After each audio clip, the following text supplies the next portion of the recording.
musician Jackie Jordan, and you are tuned in to another episode of a short podcast with Jackie Jordan. Of course, I am the host with the most, Jackie Jordan, and boy, we got a lot to discuss. But before we get into it, go ahead and hit that like button. While you're at it, hit the subscribe on our channel. Click the little bell next to it so you get a notification every time I drop a video. And after you get done listening to this intriguing piece of content, I want you to comment below and let me know what you think. Comment below and let me know what you think. Come on, guys. We gotta get this engagements up. We got to grow this channel. We got to do the damn thing. But now, let's get into it. What the hell do we have to talk about today? Well, we can talk about the last 2 weeks of me telling my story, or we can talk about the upcoming docu-series this Friday, or we could talk about some hip-hop. That's what I want to talk about. I want to talk about hip-hop today. But before I get into that, I want to first say thank you everybody who took the time out to listen to my personal life story. The last 2 podcasts were very difficult for me. It was definitely a way for me to be able to grow and be more comfortable sharing my personal life with you all. But let's not get carried away. I don't want to get too much into my personal life. I just want to let you guys in enough so that hopefully maybe you can see the true authentic me. And maybe you can identify or something. Like maybe we got something in common. I don't know. But that's why it's important for you all to comment below so that I can get to know you all. Because I want to get to know you all. I really care about your opinions. And yeah. I want to give a thank you to my parents. Shout out my father. Shout out my mother. I love you too. With all my heart. My mother, I was very hard on her on the last 2 episodes. But again, I just want to say it's all love between me and my moms. I just got off the phone with her not too long ago. She really is everything to me. And we had a tough time throughout the years, but we were finally able to get it right. You know, it's something about whenever you're separated from your parents and you're no longer dependent on them, where you can truly learn how to forgive them for their mistakes. Because as I grow in adulthood, I can, cut some slack for my parents because it's not easy. There's no how-to book on how to be a parent. So we got to give our parents some grace because they're human too. Nobody's perfect. And my mother and my father surely were not perfect. But I love them anyway. They're my parents. You only get one set. And I'm going to cherish the time that I have with them for the remainder of the time that I'm on this earth.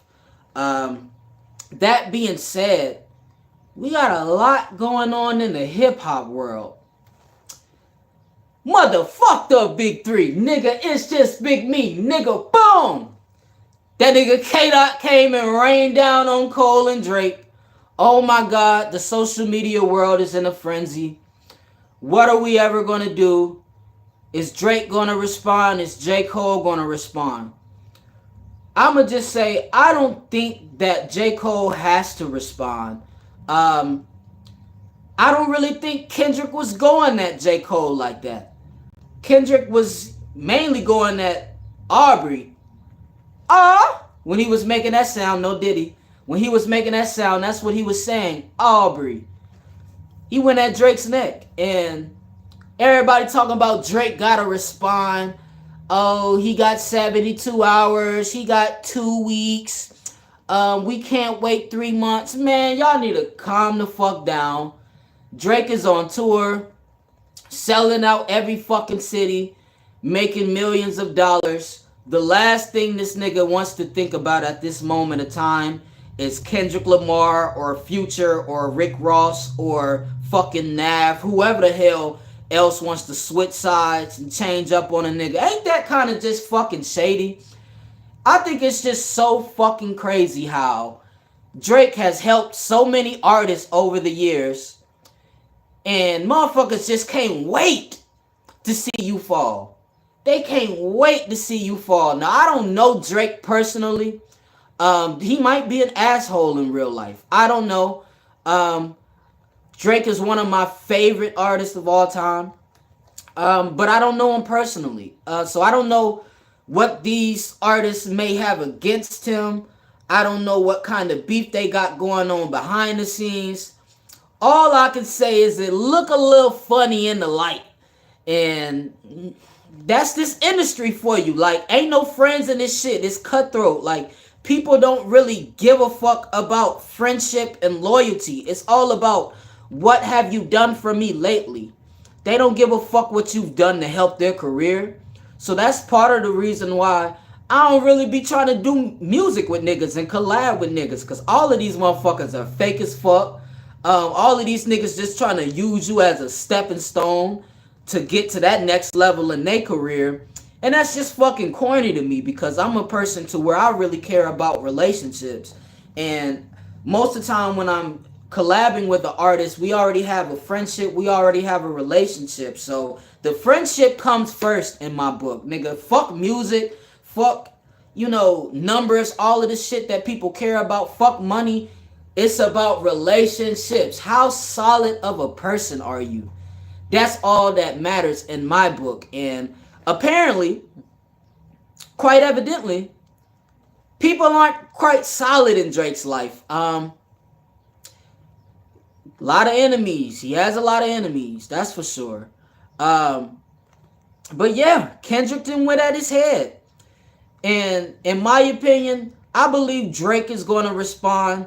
But everybody's sitting here talking about Kendrick is going to wash Drake and da da da da. Man, y'all just love to hate on Aubrey, bro. Y'all love to hate on the boy. That nigga's been winning for 15 plus years, and niggas is fucking mad, man. They mad. It's alright if you mad. Just say that. They can't wait to see the boy catch an L. They thought they had him with Pusha T. No. They didn't have the boy with Pusha T. Yeah, he got exposed for having a kid, but hey, Pusha didn't out-rap him. Wake me up whenever somebody out-raps the boy. Wake me up, and I'll be here for it. Kendrick, they saying he gonna wash him. In my opinion, look, it's not going to be as easy as y'all think. Y'all gotta stop playing with that man Aubrey. That boy can rap with the best of them.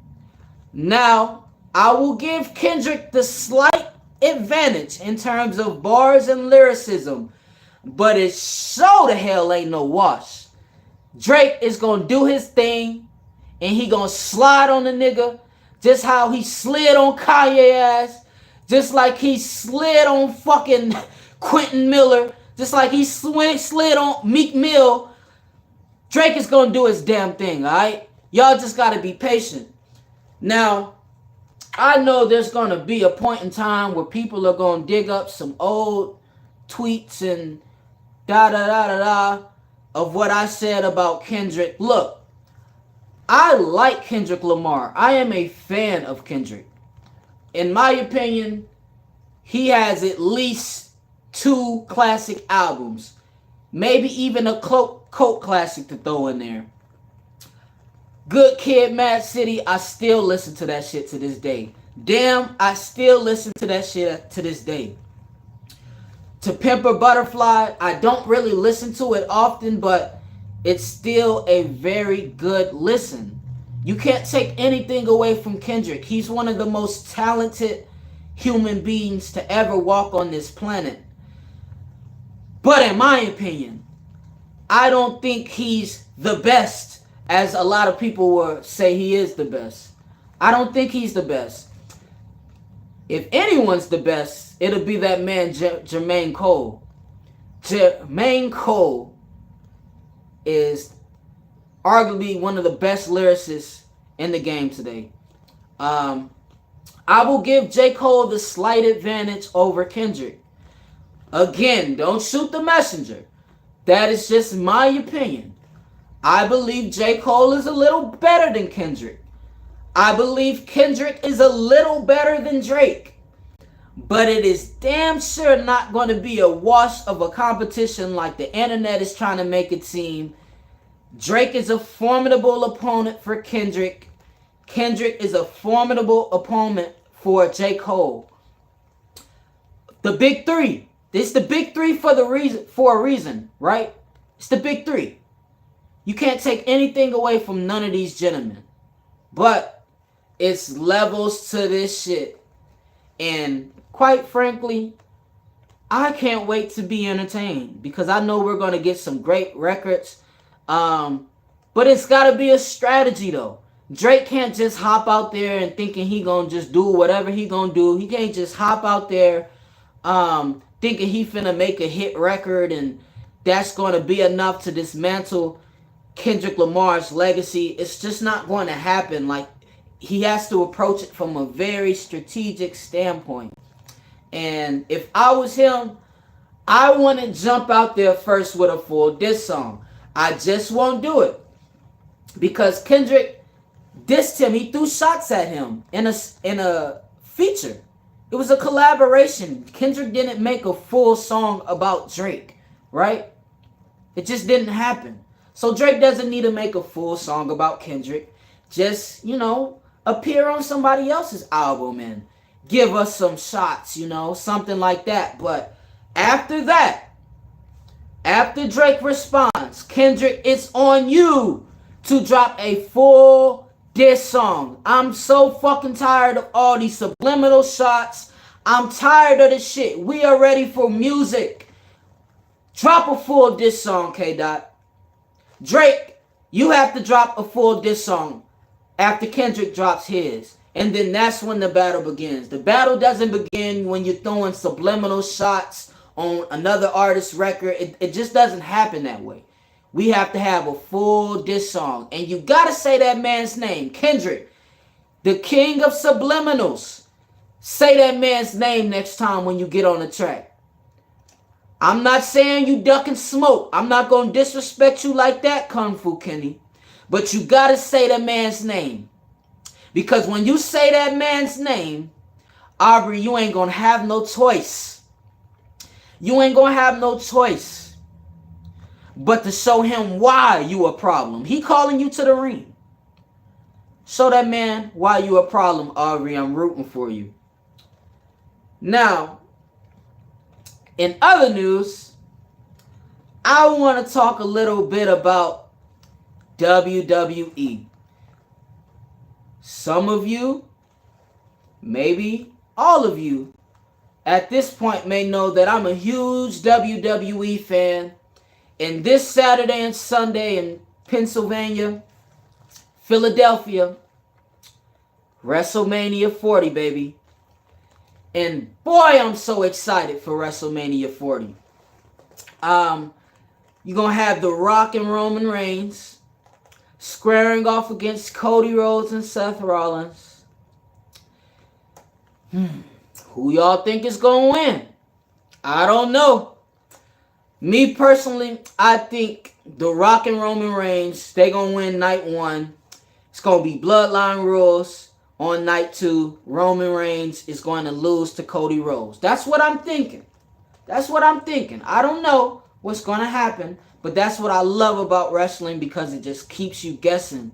In other wrestling news, CM Punk, the voice of the voiceless, has finally responded to all the criticism that has been spread on the internet about him, about his time in AEW.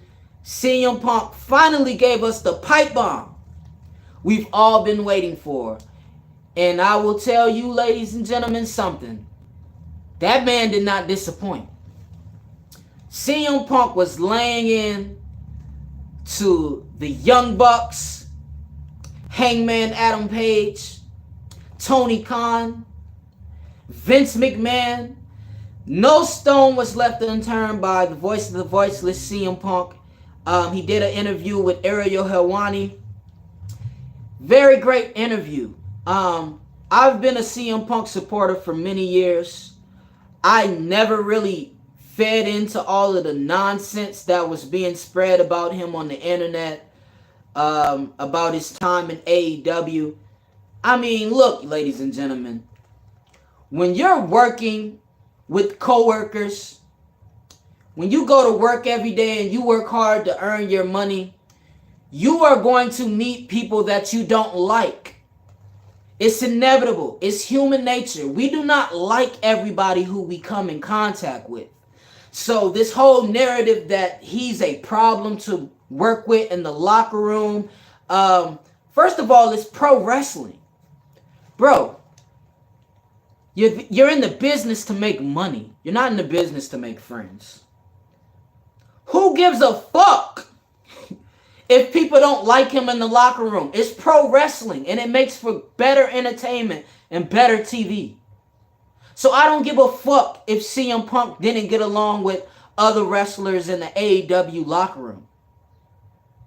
But one thing I do care about is how they're trying to paint him to be the villain, but no one ever talks about what happens on their behalf backstage.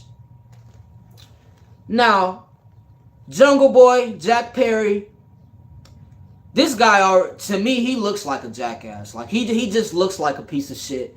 I don't know what his problem is. I don't know what Tony Khan is doing to feed into the diva mentality of these wrestlers in his locker room. But if you're Jack Perry, you have to know that you cannot challenge the top dog CM Punk, and you're just Jack Perry. No one gives a fuck about Jack Perry. I was a fan of Jungle Boy. When he changed himself to Jack Perry, I was excited to see, where he would try to take things. But now the revelations that CM Punk is giving us in his interview with Ariel Helwani is letting me know that Jungle Boy is a diva. You can't be a diva and you're Jack Perry. You can be a diva if you're CM Punk. You can be a diva if you're Dwayne "The Rock" Johnson. You do what you want when you're popping. Maybe y'all didn't hear me. You do what you want when you're popping. And if you're not popping, then shut the fuck up. Just shut the fuck up. We don't want to hear you. We don't give a fuck about what you have to say if you're not popping. And if you're CM Punk and you're moving tickets and you're moving merchandise and you're attracting viewers, you can be a diva. You can't be a diva if you're just Jack Perry. You can't be a diva if you're the Young Bucks or Kenny Omega, who have never performed on the big stage that is WWE, because most professional wrestlers will tell you that there's pro wrestling, there's everyone else, and then there's WWE. It's its own thing. And if you can make it in the WWE, you can make it anywhere. That's not to say, oh, if you can make it in AEW, you can make it anywhere. No. Minor leagues, big leagues. And I know it's a lot of AEW marks out there. Y'all hate when people criticize the product. I was an AEW fan. When AEW first came out, I was watching more AEW than I was watching WWE, because WWE had grown stale under the Vince McMahon regime. But ever since Triple H has taken over, my God, them boys have been on a roll. And even since the TKO merger, those guys have been doing their things, sellout after sellout. Those guys are really, taking pro wrestling to another level. And AEW, on the other hand, has grown to be very stagnant. Very stagnant. Like, the matches, very little storyline, a whole bunch of fucking nobodies and people who you don't really care about just being thrown in random matches and doing random spots that don't really mean anything, and then they go and cut their promos and it's just curse word after curse word. And it's like, come on, man. Come up with something new if you want to keep the viewers' attention. You see what I'm doing on this podcast?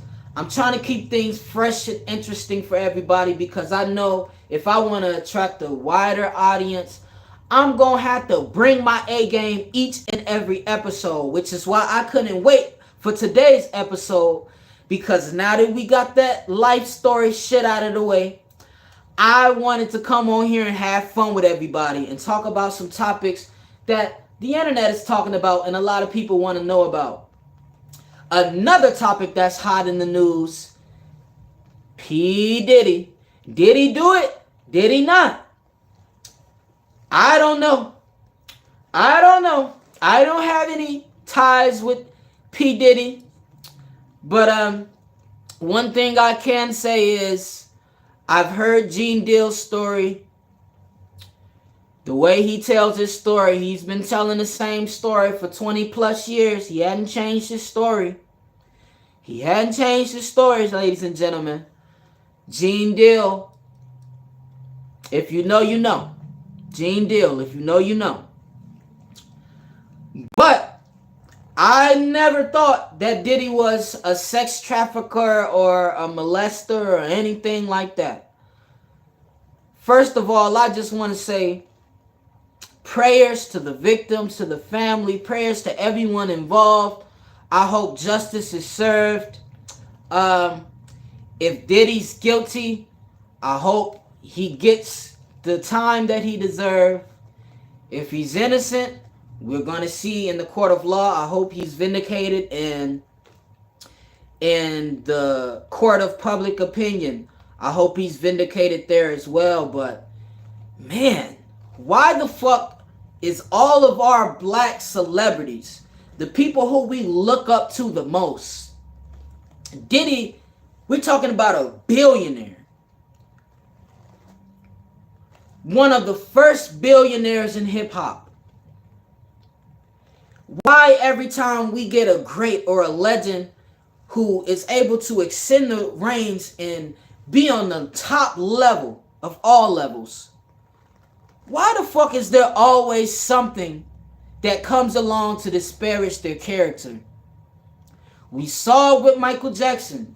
We saw it with Bill Cosby. We saw it with R. Kelly.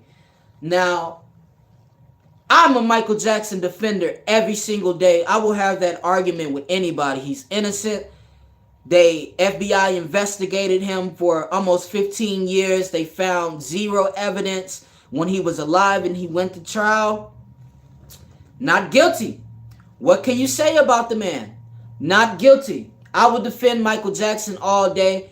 Now, when it comes to R. Kelly, in my opinion, that nigga's guilty. He's guilty. I can't listen to R. Kelly songs today. The only R. Kelly songs that I can listen to are the ones that do not sound like he's talking to an underage girl. So, I believe I can fly. I believe I can touch the sky. I think about it every night and day. I spread my wings and fly away. I believe I can soar. Yes, R. Kelly. Those are the songs that I can listen to from R. Kelly. But I cannot listen to my mind is telling me no. But my body's telling me yes.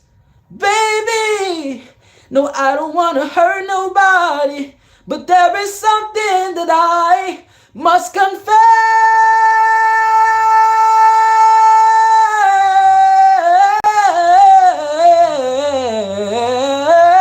I don't see. Yes, nigga, you was wrong.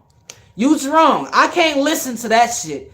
It's still fire, but I just can't listen to it with a clear conscience. I'm sorry. I just can't do it. All right? I just can't do it. Now, when it comes to Puff Daddy, man, the hit songs, man, the hit records, the legacy. I'm a huge Biggie Smalls fan. There's mad songs with Puff Daddy and Biggie on the song. I can't stop listening to Biggie. I can't stop listening to Mace. Like, Diddy, why? Why Diddy? I hope P. Diddy gets everything straightened out. Obviously, I'm just kidding around. I hope he is vindicated of all charges. But if he's guilty, I hope he goes to jail. And I hope he gets the sentence that he so desperately deserves if he's guilty. No woman should ever have to be taken advantage of, molested, raped, trafficked, or whatever you want to say. No woman deserves that. No human deserves that. So I feel the same way about Vince McMahon. If he's guilty, he needs to do the time. If you do the crime, ladies and gentlemen, you have to do the time. And that's just how it shakes out. I don't make the rules, all right? I just enforce them. Now, as I promised, this will be our new and official short format for a short podcast with Jackie Jordan. We're going to try to keep the videos around 25 minutes long, no later than 30.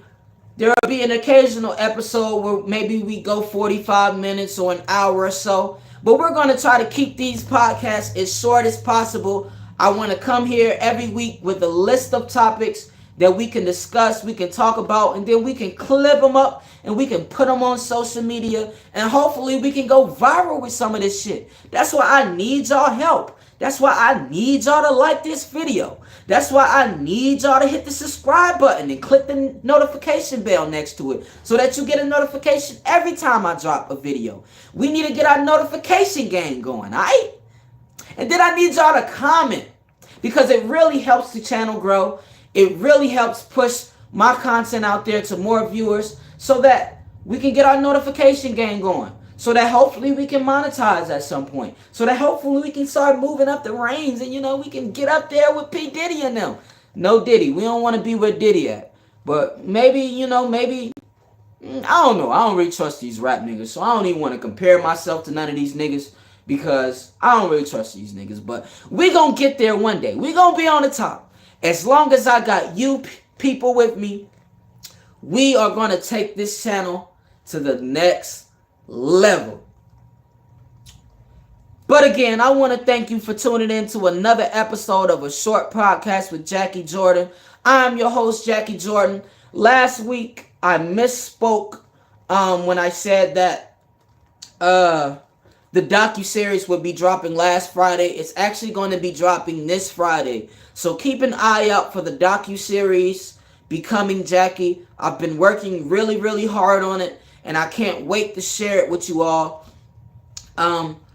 Also, new music. We got some new music coming out pretty soon. I'm getting ready to drop my next single, Hypnotize.